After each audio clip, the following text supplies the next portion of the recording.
All right students, today we are going to start with informal organisation. कल हमने formal organisation की, उसके features किए, मेरिट्स किए, डीमेरिट्स किए। आज हम लोग शुरू कर रहे हैं इनफॉर्मल ऑर्गेनाइजेशन। ठीक है, पहले तो ये देखो साइड पे मैंने एक ड्राइंग बनाई हुई है। ये एक फॉर्मल ऑर्गेनाइजेशन है जिसमें एक टीचर है। ठीक है, टीचर थोड़ी टेढ़ी मेढ़ी बनी है बट है। तो टीचर जो है वो बच्चों को कह रही है दिस इज योर होमवर्क, और बच्चे आगे से कह रहे हैं ओके मैम। तो टीचर की अथॉरिटी है बच्चों के ऊपर, राइट। अब ये दूसरी ड्राइंग देखिए जिसमें सारे स्टूडेंट्स आपस में बैठे हुए हैं और मे बी रिसेस का पीरियड मान लीजिए, कुछ भी मान लीजिए आप कि फ्री टाइम है उनका, और वो आपस में इंटरैक्ट कर रहे हैं कि हेलो कैसे हो तुमने अपना होमवर्क कंप्लीट किया वगैरह वगैरह, आपस में बातें कर रहे हैं। ठीक है, तो एक चीज हमको क्लियर करनी है कि फॉर्मल ऑर्गेनाइजेशन से ही इनफॉर्मल ऑर्गेनाइजेशन का जन्म होता है। पहले तो यही समझना पड़ेगा, बिना फॉर्मल ऑर्गेनाइजेशन के इनफॉर्मल ऑर्गेनाइजेशन आ ही नहीं सकती। ठीक है, आप लोग स्कूल गए, बचपन से आपने स्कूल जाना शुरू किया। स्कूल एक फॉर्मल संस्था है, वहां जाकर आप लोगों के आपस में फ्रेंडशिप वगैरह हुई, दोस्ती हुई। ठीक है, और आप लोग जो है कॉल्स पे बात करने लगे, आपस में आप लोगों ने बातें शेयर करनी शुरू कर दी। उसी तरीके से आपने ये एकेडमी ज्वाइन की, यहाँ पर आप आए। अब क्योंकि पहले आप एक फॉर्मल ऑर्गेनाइजेशन में आए, आप लोगों की आपस में इंटरैक्शन हुई और उसी इंटरैक्शन से क्या बनती है, इनफॉर्मल ऑर्गेनाइजेशन। तो जब हमें क्लियर हो जाएगा कि फॉर्मल ऑर्गेनाइजेशन जो है वो मम्मी है, किसकी मम्मी है, इनफॉर्मल ऑर्गेनाइजेशन की।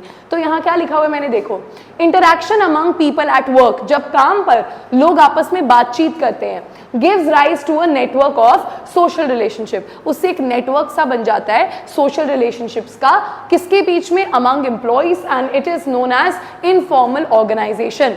बिल्कुल स्कूल की ही तरह एक कंपनी में भी जब आप लोग एम्प्लॉइज की तरह काम करना शुरू करोगे, वहां पर जाने के बाद आपकी दूसरे मेंबर्स के साथ दोस्ती हो जाएगी, और वो जो नेटवर्क ऑफ सोशल रिलेशनशिप वहां दोस्ती का आप लोगों का बनेगा, that will be known as informal organisation. Features तो काफी सारे नजर आ रहे हैं बट बहुत सिंपल है। सबसे पहला है ओरिजिन, आपको ऑलरेडी बता दिया। फॉर्मल ऑर्गेनाइजेशन बनी, लोग वहां गए, आपस में बातचीत हुई, क्या बन गई जी, इनफॉर्मल ऑर्गेनाइजेशन बन गई। सेकंड, डिजाइन, ये आपको पॉइंट, ये वर्ड आपको याद रखना है, बहुत ही इंपॉर्टेंट है। हमने फॉर्मल ऑर्गेनाइजेशन बनी थी, किसने बनाई थी, टॉप मैनेजमेंट ने बनाई थी। कैसे बनाई थी, डेलिबरेटली, सोच समझ के, सूझबूझ से, सोच विचार करके, याद है ना आप लोगों को। लेकिन इनफॉर्मल ऑर्गेनाइजेशन ज्यादा सोच समझ के नहीं की जाती, ये स्पॉन्टेनियसली बन जाती है।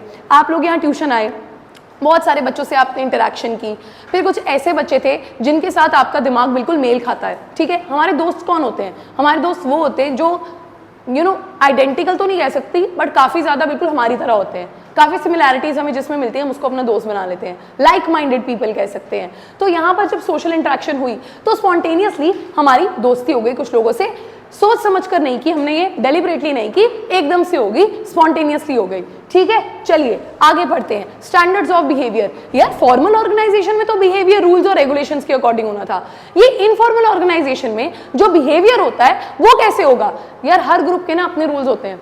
अब हर ग्रुप में ना हम किसी एक इंडिविजुअल का मजाक उड़ा रहे होते हैं, ठीक है, जो हमारे ग्रुप के बाहर होता है, और हमारे ग्रुप का नॉर्म होता है, रूल नहीं नॉर्म बोलते हैं, कि हमने ये बात ना बाहर वाले किसी मेंबर के साथ शेयर नहीं करनी। ठीक है, आप लोग आपस में 4-5 दोस्त किसी का भी मजाक उड़ा रहे हो, किसी के बारे में भी गॉसिप कर रहे हो, बातें कर रहे हो, लेकिन आपके ग्रुप का एक रूल होता है, ठीक है, कि आपने वो बात किसी और को नहीं बतानी, वो बात आपके ग्रुप के बीच में ही रहती है। तो वही चीज है, यहाँ पर आपका बिहेवियर जो होगा वो ग्रुप के रूल्स की गाइडेड होगा, ग्रुप के रूल्स द्वारा। और ग्रुप के रूल्स को क्या कहते हैं, ग्रुप नॉर्म्स कहते हैं, रादर देन ऑफिशियल रूल्स। तो ऑफिशियल रूल्स कोई फॉलो नहीं होते हैं।